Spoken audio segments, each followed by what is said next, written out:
যাচ্ছি রাতের ডিনারের জন্য। দেখা যাক রিজিকে কী লিখেছেন আল্লাহ। তো সাথেই থাকেন ভিডিওটার। প্রথমে দেখলাম এখানে কয়েক প্রকার পাস্তা নিয়ে বসে আছে, 3 প্রকারের পাস্তা।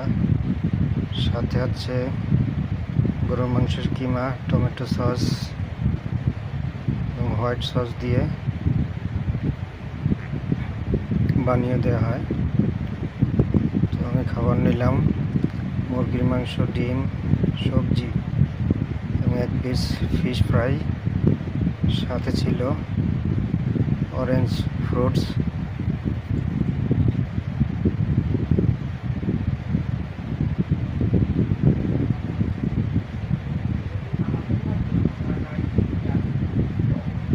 ওই দেখো ফাউ ভাইয়া কীভাবে খায়, আস্তে খাবে।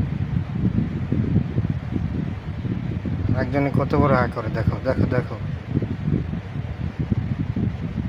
লজ্জা পাইছে রে। তুমি খাও, লজ্জা করো না, খাও, ফ্রি খাবার, যত খুশি খাও।